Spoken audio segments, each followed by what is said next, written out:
কবরের অবস্থা কেমন হবে যদি আমি আপনি নামাজ পড়ি, নামাজের প্রতি প্রবন্ধ দেই? কবরে রাখার পরে ডান দিক থেকে বাধা প্রদান, বাম দিক থেকে আমার আপনাকে বাধা প্রদান করবে। ফেরেশতারা প্রশ্ন করতে আসবে, ফেরেশতারা আমার আপনার ঘুমে ডিস্টার্ব করতে আসবে। মাথার দিক থেকে বাধা, এই ব্যক্তির ঘুমকে ডিস্টার্ব করিও না। ডান দিক হতে বাধা, এই ব্যক্তির ঘুমকে ডিস্টার্ব করিও না। বাম দিক হতে বাধা, পায়ের দিক হতে বাধা।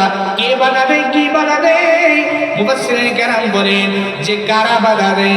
কোরআনে বাধা দেয়, নামাজ বাধা দেয়, যাকাত বাধা দেয়, হজ বাধা দেয়। মাথার দিক হতে কোরআন এসে বলে এই ব্যক্তিকে ঘুমে ডিস্টার্ব করিও না।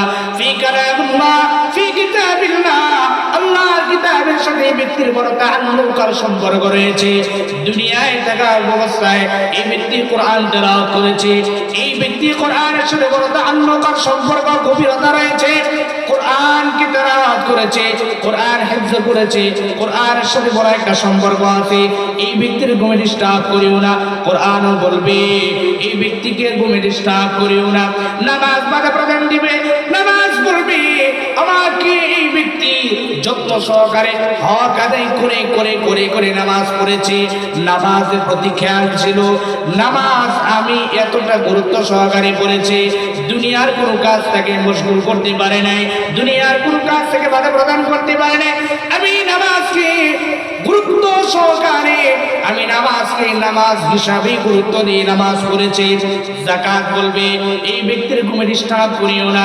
আমি যাকাতের হক আদায় করে করে করে করে যাকাত প্রদান করেছি, এই ব্যক্তির ঘুমে ডিস্টার্ব করিও না।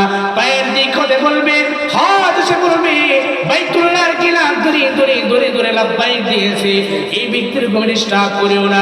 বলেন বাবা, আমি আপনি যদি এই কাজগুলো সঠিকভাবে করে থাকি, নামাজের হক আদায় করে করে থাকি, বাইতুল্লাহ জিয়ারত যদি করে থাকি, আল্লাহর ঘর লাব্বাইক দিয়ে দিয়ে দিয়ে দিয়ে যদি আমি হাজিরা দিয়ে থাকি, তাহলে কবর হতে আমার আপনার জান্নাতের গ্রাণ পাওয়া যাবে। নবী আলাইহিস সালাতু ওয়াস সালাম বলেন, আল কবরু রাওযাতুম মিন রিয়াদিল জান্নাহ আও হুফরাতুম মিন হুফারিন নার। দুনিয়ায় যদি তুমি আল্লাহর ইবাদত বন্দেগী করে থাকো, আল্লাহর রাজা আবার সন্তুষ্ট অর্জন করে থাকো, তাহলে কবরটা হবে তোমার জান্নাতের বাগান। আর যদি তুমি দুনিয়াতে আল্লাহর নাফরমানি করে থাকো, আল্লাহর গোলামি করো নাই, গুনাহ করেছো, অশ্লীল বেহায়াপনের কাজে নিজেকে জড়িত রেখেছো, আল্লাহর বিরুদ্ধাচরণ করেছো, কোরআন তেলাওয়াত করো নাই, ওলামায়ে কেরামদের বিরুদ্ধাচরণ করেছো, সঠিক পথের সন্ধান তুমি পাও নাই, সঠিক পথের সন্ধান পাওয়ার জন্য চেষ্টা মুজাহাদা করো নাই, এমনটা যদি করে থাকো, কালিমা গ্রহণ করো নাই, যদি এমন হয়ে থাকে, তাহলে কবর থেকেই তোমার জাহান্নামের খুশবু পাওয়া যাবে, জাহান্নামের আযাব তোমার শুরু হয়ে যাবে। এমন জাহান্নামের আযাব, দুই পাশের মাটির চাপের কারণে পাঁজরের হাড় একটা আরেকটার ভিতরে ঢুকে যাবে। নবী সাহাবায়ে কেরামদেরকে যখন এই হাদিস বর্ণনা করে বললেন, সাহাবায়ে কেরাম জিজ্ঞাসা করেন, এক হাড় আরেক হাড়ের ভিতরে পাঁজরের হাড় কেমনে ঢুকে যাবে? নবী এভাবে হাত কি উঁচু করে দেখাইলেন, দেখো আমার হাড় এইভাবে এক দিকের হাড়, একদিকের পাঁজরের হাড় আরেক দিকের ভিতরে এমন ভাবে ঢুকে যাবে। সাহাবায়ে কেরামদের মধ্যে কান্নাই বিপুল, কবরের চিন্তায় বড় কান্না, এত পরিমাণ কান্না করে। নবী বলেন, আমি কবরের চিন্তায় দেখো অল্প বয়সে আমার মাথার চুলগুলো কালো থেকে সাদায় পরিণত হয়েছে। কবরের চিন্তা এত বিশাল চিন্তা। মেরাজের ভবনীতে আমি নবী জাহান্নামের আগুন দেখে এসেছি, জাহান্নামের আমি আগুন দেখে এসেছি। কেমনি ভাবে আমার উম্মতকে জাহান্নামে নিক্ষেপিত করা হবে, কেমন ভাবে জাহান্নামের শাস্তি দেওয়া হবে, এরপরে কবরে আযাব কেমন হবে, জান্নাতের নাজ নিয়ামত আমি দেখে এসেছি। নবী দেখো সাহাবায়ে কেরাম এই চিন্তায় চিন্তায় চিন্তায় আমার অল্প বয়সে মাথার চুল কালো থেকে সাদায় পরিণত হয়ে গেছে। বড় আফসোস পরিতাপের বিষয়, আমরা সেই নবীর উম্মত হয়ে, যেই নবীর কোনো গুনাহ নাই, যেই নবীর কোনো গুনাহ নাই, যেই নবীর কোনো অন্যায় নাই, যেই নবীর কোনো নাফরমানি কোনো ছোঁয়া নাই, 63 বছরের জিন্দেগিতে মিথ্যার কোনো ছোঁয়া নাই, এই নবী যদি কবরের চিন্তা যদি এত পরিমাণ করে থাকে, তাহলে সে নবীর উম্মতের কি পরিমাণ করা দরকার? নবী প্রতিদিন 100 বার ইস্তেগফার করেছে, আমি আপনি কয়বার পড়ি, কতবার করার দরকার ছিল? ওরে ভাই, এখনো কি তোমার হুঁশ আসে না? এখনো কি তোমার কবরের চিন্তা আসে না? এখনো কি তোমার আল্লাহর ভয় অন্তরে পয়দা হয় না? যেই দিন মালাকুল মউত এসে ঘরের দরজায় হাজির হয়ে যাবে, সেই দিন আর এদিক সেদিক করার কোনো সুযোগ থাকবে না। ও পর্দার আল্লাহর মা, ভালো করে শুনুন, দিলের কানে একটু লাগান। এমন একটা দিন ছিল, যে দিন আপনি লাল রঙের বেনারসি বলে শাড়ি পরে, লাল বেনারসি শাড়ির প্যাকেট হয়ে আপনি আপনার স্বামীর ঘরে আসছিলেন। আবার এমন একটা দিন আসবো, সাদা কাপড়ের প্যাকেট হয়ে আপনাকে নিয়ে কবরের দিকে রওনা দিবে। এই চিন্তাটা যদি থাকতো, এই ভয়টা যদি থাকতো, কেমন ভয়! এমন এক জায়গায় নিয়ে যাবে রে বাবা, যে জায়গায় মানুষ দিনের বেলা যেত ভয় পায়। এমন কত কবরস্থান আছে, এমন কিছু জায়গা আছে, কবরের জায়গা, দিনের বেলা যেত মানুষ বড় ভয় পায়। সেই জায়গায় একাকিত্ব হয়ে আমি আপনি কেমনে শুয়ে থাকবো?